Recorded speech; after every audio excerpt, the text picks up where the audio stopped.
La vida cristiana tiene que ser un camino de profundización diaria. No es posible vivir una vida cristiana superficial y satisfactoria al mismo tiempo. ¿Cómo y por qué debemos profundizar nuestro compromiso con Dios? ¿Lo descubrimos juntos? ¿Qué te parece? Quédate conmigo, que está comenzando Fe para Hoy.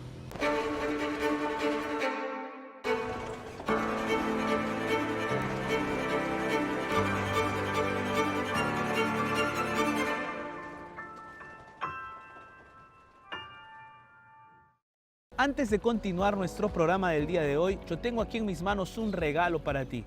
Es esta revista, un estudio bíblico titulado Marcadas por la Fe. En este estudio bíblico vas a poder encontrar el ejemplo de 8 mujeres y aprender de ellas cómo vencer los obstáculos a través de la fe. Así es que no pierdas esta oportunidad porque este estudio bíblico es totalmente gratis para que tú puedas profundizar tu estudio de la palabra de Dios y así tener las herramientas necesarias para enfrentar las más grandes dificultades. Así es que en este momento solicita ya tu estudio bíblico totalmente gratis a través de nuestra página web nuevotiempo.org/escuela bíblica o también a través de nuestro número de WhatsApp más 5512 98 100 14 60. No demores mucho, este estudio bíblico puede estar en tus manos.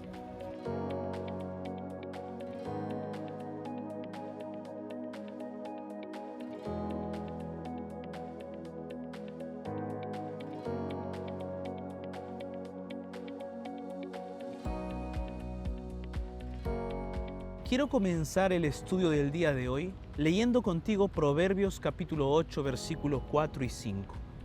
El texto bíblico dice así: Oh hombres, a vosotros clamo. Dirijo mi voz a los hijos de los hombres. Entended, oh simples, discreción, y vosotros necios, entrad en cordura. La sabiduría invita a toda la humanidad a prestar atención a las palabras del sabio.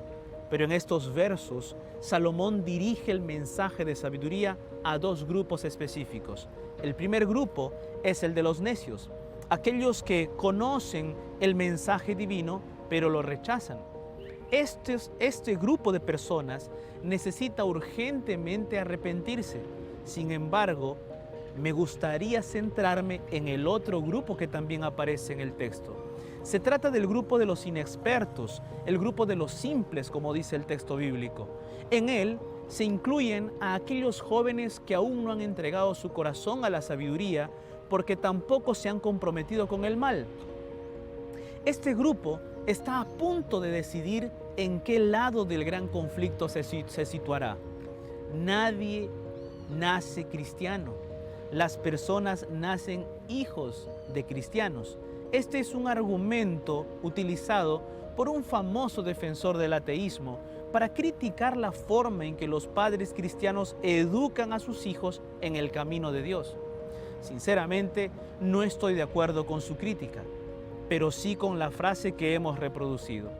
En sentido estricto, nadie nace cristiano. El cristianismo no es algo que heredemos genéticamente. No hay un ADN que nos haga ser cristiano o no. Seguir a Cristo es una decisión que todas las personas debemos tomar en algún momento de nuestra vida. Lamentablemente, algunos jóvenes asisten a la iglesia solo porque es una tradición familiar y no porque comprenden el propósito mismo de lo que significa ir al templo.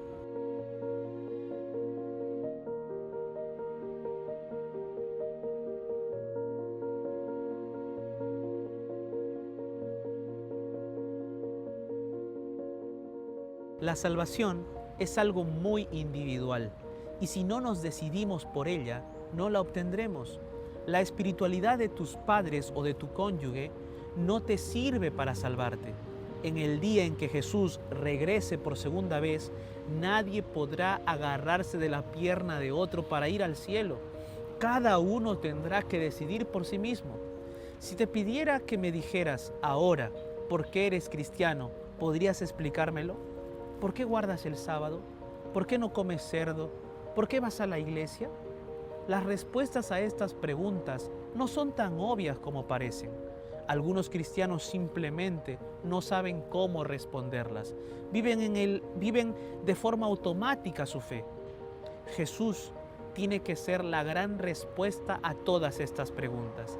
Cristo debe ser la razón de tu fe, porque Él es nuestro Salvador.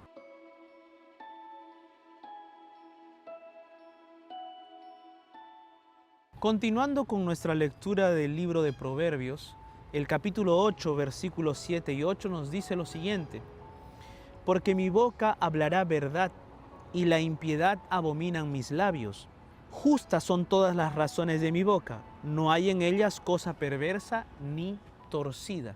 ¿Ya has oído hablar alguna vez de la flor Taraxacum officinale? Probablemente sí, pero quizá la has escuchado por su nombre más popular, el cual es diente de león. Una de las características más conocidas de esta flor es la belleza de sus pequeños pétalos, que se extienden por el aire bajo la acción del viento. Son blancas y muy ligeras, y una vez dispersas, es difícil volver a recogerlas. Algo semejante sucede con las palabras que pronunciamos. Una vez que salen de nuestra boca, ya no podemos recogerlas, y mucho menos podemos evitar sus efectos en quienes las han escuchado. El proverbio del día de hoy aborda este tema. Las palabras de sabiduría son un ejemplo para nuestras palabras. Son palabras justas, rectas y amables. Si la gente siguiera este ejemplo, se evitarían muchas tristezas. Las palabras justas son las que están llenas de justicia divina, es decir, están impregnadas de lo que Cristo mismo enseñó. Lo ideal, querido amigo, amiga, es que cada vez que hablemos de algo, midamos nuestras palabras según las Sagradas Escrituras, para hablar solo con justicia y evitar ofender a las personas. Las palabras se vuelven rectas cuando en ellas no hay distorsión de la verdad. Hoy en día vivimos en un entorno mundial en el que se utiliza la mentira como un recurso para obtener beneficios. El político miente para ganar las elecciones. El joven publica una mentira en las redes sociales para recibir más likes. El alumno miente al profesor cuando deshonestamente copia para obtener una nota más alta.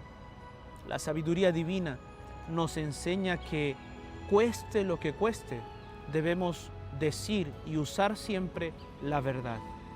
Recuerda que el viento llevará nuestras palabras a lugares que ni siquiera podemos imaginar, así que cuida que tus palabras sean justas, rectas y amables. Para que esto siempre suceda, imita las palabras de Jesucristo. Ahora leamos los versículos 10 y 11 del capítulo 8 de Proverbios. Los textos dicen así: recibid mi enseñanza, y no plata, y ciencia antes que el oro escogido, porque mejor es la sabiduría que las piedras preciosas, y todo cuanto se puede desear no es de compararse con ella. La codicia es la causa de muchas tragedias en nuestros días. Asesinatos, robos, traiciones matrimoniales, mentiras, todo con la finalidad de acumular un poco más de dinero. Para algunos, el lugar que ocupan las posesiones en la vida los lleva a la locura. Ese fue el caso de un hombre en Río de Janeiro en el año 2016. Él tenía un trabajo rentable, una bonita familia y vivía en un lugar privilegiado de la ciudad. Sin embargo, empezó a tener problemas económicos y entonces se reveló el lugar que los bienes materiales ocupaban en su vida.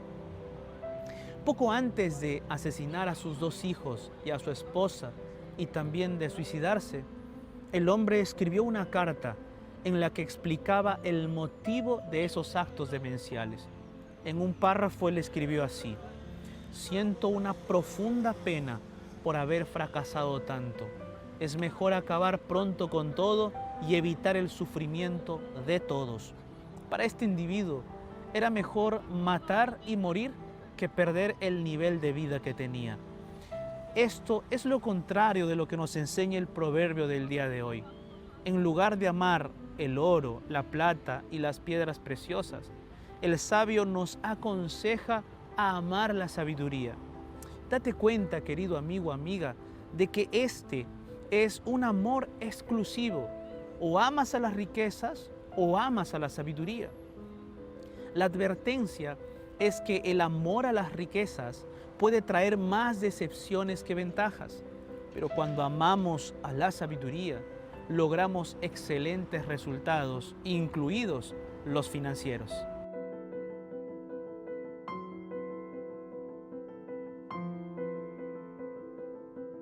Lee conmigo ahora Proverbios capítulo 8, versículo 12. El texto dice: yo, la sabiduría, habito con la cordura y hallo ciencia de los consejos.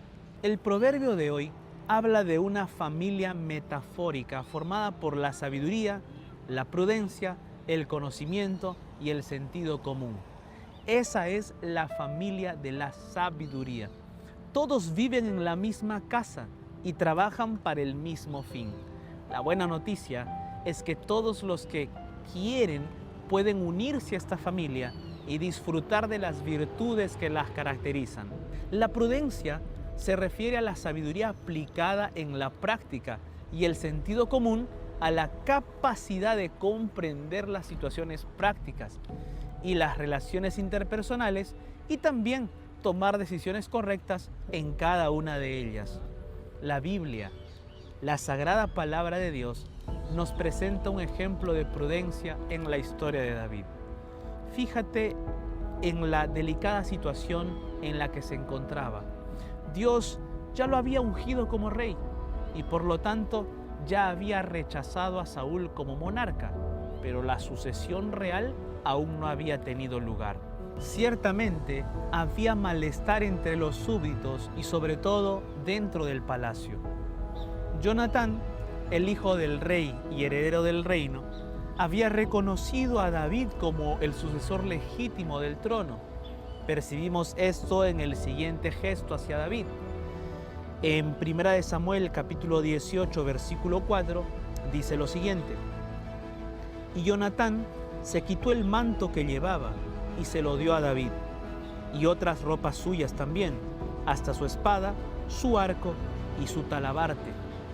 En los tiempos bíblicos, el acto de dar el manto a alguien significaba un reconocimiento de transmisión de poder.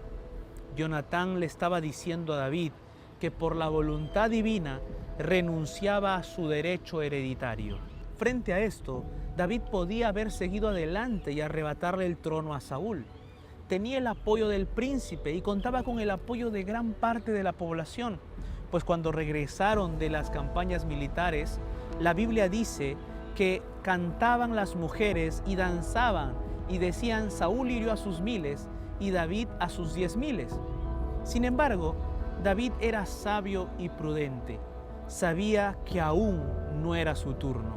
Por lo tanto, salía David a donde quiera que Saúl le enviaba, dice el texto bíblico en 1 Samuel 18:5. Y sigue diciendo el texto. El texto dice que se portaba prudentemente y lo puso Saúl sobre gente de guerra y era acepto a los ojos de todo el pueblo y a los ojos de los siervos de Saúl. Para que seas sabio como David, únete a la familia de la sabiduría divina y sé compañero de sus miembros. Dios te garantiza este derecho real.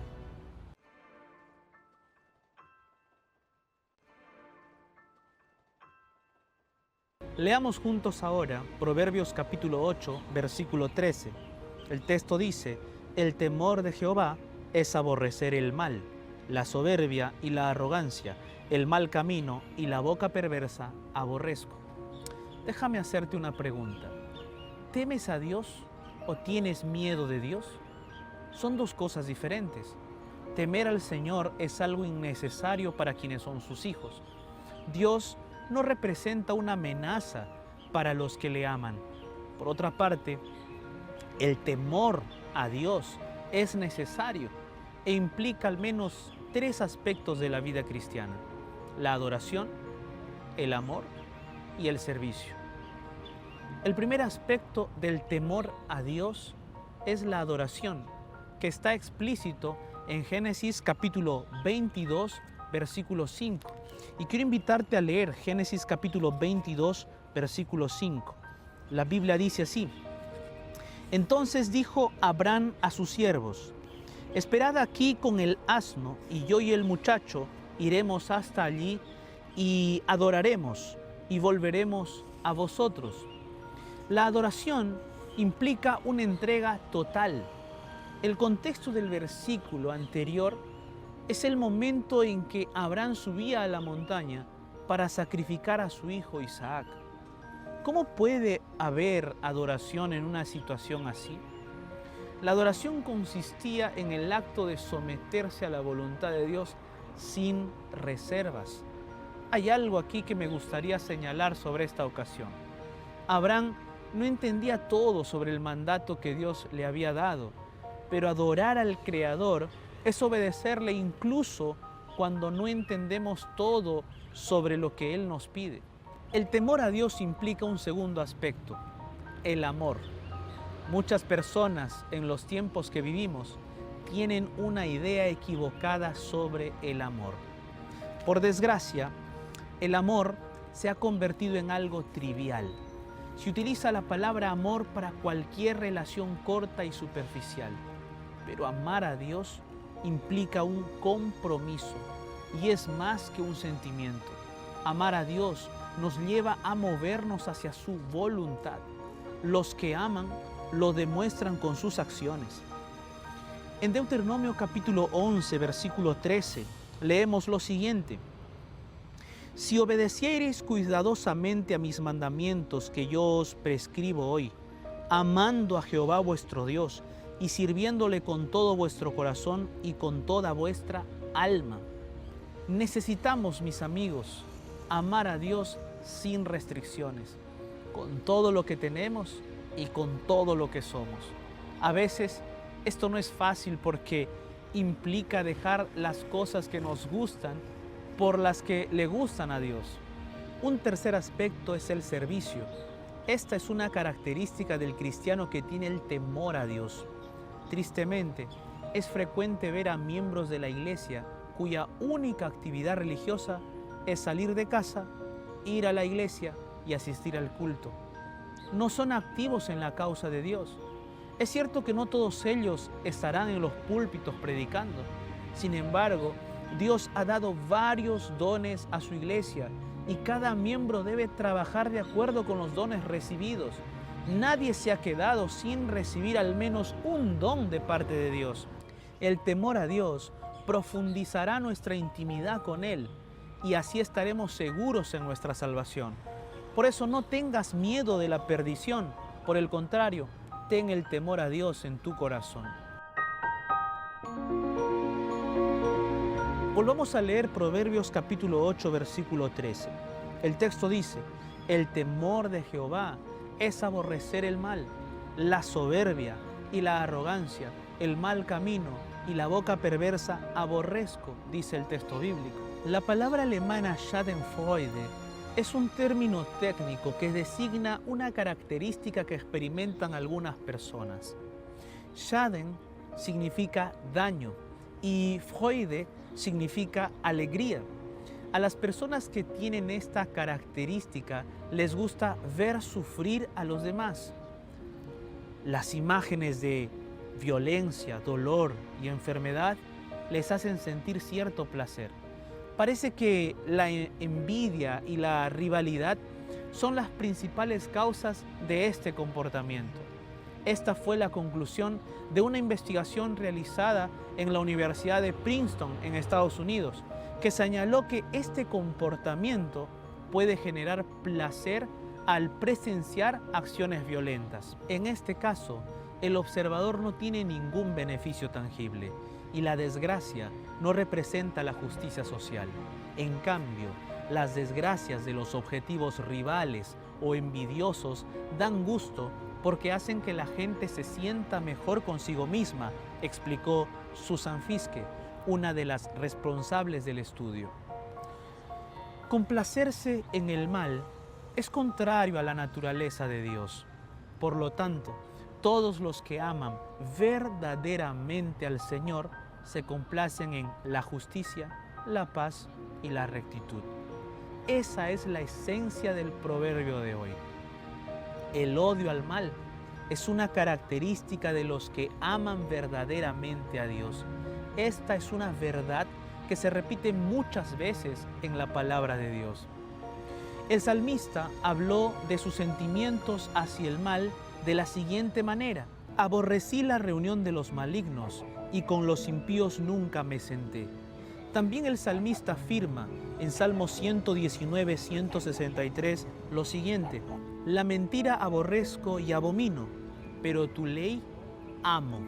El apóstol Pablo se hace eco de esa verdad bíblica en su carta a los romanos, cuando escribe lo siguiente: el amor sea sin fingimiento, aborreced lo malo, seguid lo bueno. Eso también se encuentra en Romanos capítulo 12, versículo 9. Dios espera que valoremos la bondad. Esto implica evitar compartir el mal en las redes sociales, ser cuidadoso con nuestras palabras y gestos, no ver películas violentas y vivir el bien en cada una de nuestras acciones. El consejo del apóstol Pablo es muy apropiado. En Romanos 12, 21, él dice: no seas vencido de lo malo, sino vence con el bien el mal.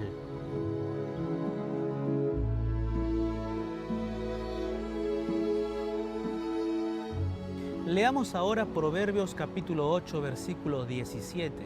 El texto dice así: yo amo a los que me aman, y me hallan los que temprano me buscan.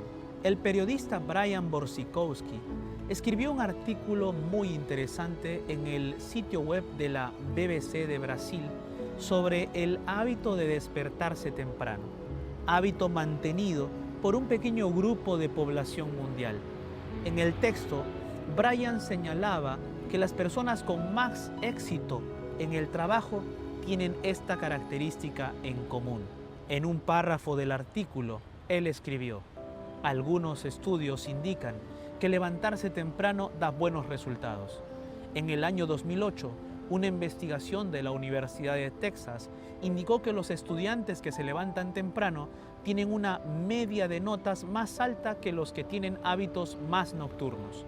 Un estudio de la Universidad Alemana de Heidelberg indica que las personas que se levantan temprano tienden a ser más proactivas, anticipándose mejor a los problemas en su trabajo. Levantarse temprano no solo es beneficioso en el mundo de los negocios y los estudios. En la vida espiritual, levantarse temprano para tener contacto con el Eterno es un hábito fortificante para tu espiritualidad. Necesitamos encontrarnos con Jesús todas las mañanas para recibir fuerzas de Él, para luchar contra nuestra naturaleza pecaminosa. Las primeras horas del día no tienen nada de mágico, pero el amanecer es sin duda el mejor momento para este encuentro con Dios. Es una hora tranquila, nadie en tu casa está despierto todavía, así que no habrá interrupciones en tu conversación. En el exterior todavía circulan pocos carros y esto contribuye más al ambiente de tranquilidad. Además, querido amigo, amiga, cuando te levantas temprano para hablar con Dios, le estás diciendo al Rey del Universo que Él es la prioridad en tu vida y que antes de hablar con cualquier persona, prefieres hablar con tu Padre Celestial. Además de estos factores, la oración matutina va acompañada de la promesa que leemos en nuestro proverbio del día de hoy. Quien hace el esfuerzo de levantarse temprano para tener momentos de comunión con Jesús y persevera en esto, se encontrará con su Salvador.